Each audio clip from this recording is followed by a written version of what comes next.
دنیا کے بدصورت ترین مگر اپنے وقت کے بہترین کردار۔ لیزی کو دنیا کی بدصورت ترین خاتون کہا گیا، اس پر لاکھوں میم بنائے گئے، اس کو یہاں تک کہا گیا کہ اتنی بدصورتی کے ساتھ جینے سے اچھا مر جا، مگر اس نے ہمت نہ ہاری اور گریجویشن کے بعد 3 کتابیں لکھ کر لاکھوں ہنسن والوں کے منہ بند کر ڈالے، اور پھر وہ دنیا کی بہترین موٹیویشنل سپیکر میں سے ایک بن گئی، اور مایوس افراد کو جینے کا ڈھنگ سکھانے والی بن گئی۔ اسی طرح عالم اسلام کی مشہور شخصیت جاحظ بھی تھے۔ جاحظ اعتقادہ معتزلی تھا اور انتہائی بدصورت تھا مگر انتہائی ذہین۔ جتنا بدصورت تھا اتنا ہی عظیم عالم تھا۔ جاحظ کی بدصورتی کے بارے کہا گیا، اگر خنزیر کو دوبارہ مسخ کیا جائے تو پھر بھی وہ جاحظ سے کم بدصورت ہوگا۔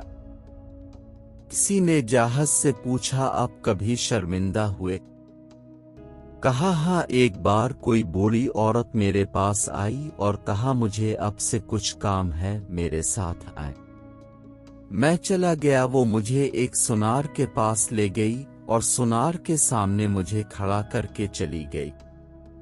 میں نے سونار سے پوچھا، میرے لائق کوئی حکم؟ کہنے لگا، یہ بوڑھی عورت مجھ سے تقاضا کر رہی تھی میں اس کو شیطان کی مورتی بنا کر دوں۔ میں نے کہا شیطان کو دیکھا نہیں میں نے، تو وہ کہتی میں لاتی ہوں، تم ویسی مورتی بنا دینا۔ پھر وہ آپ کو ساتھ لے آئی اور کہا ایسا ہوتا ہے شیطان۔ اس سب کے باوجود جاحظ علم کا پہاڑ تھا۔ علوم اسلامیہ میں جہاں بھی بلاغت کا ذکر آتا ہے، جاحظ ایک ستون کی طرح نظر آتا ہے، مگر اس نے اپنی بدصورتی کو حصول علم اور بڑا انسان بننے میں رکاوٹ نہیں ڈالنے دیا۔ 2 مثالیں آپ کے سامنے پیش کی ہیں، ایک لیزی کی، دوسری جاحظ کی، کہ اتنے بدصورت کوئی ان کے پاس نہ بیٹھے نہ اپنے پاس ان کو بیٹھنے دے، مگر انہوں نے ایسا کمال کیا کہ لوگ ان سے ملنے کے محتاج ہو گئے۔ آپ میں کیا کمی ہے؟ آپ کیوں احساس کمتری کے شکار ہیں؟ آپ کیوں مایوس ہیں؟ ہمت کریں، حوصلہ کریں اور دنیا کو اپنی مرضی کے مطابق چلائیں، اور یوں کہا کریں، ہم سے زمانہ خود ہے، زمانے سے ہم نہیں۔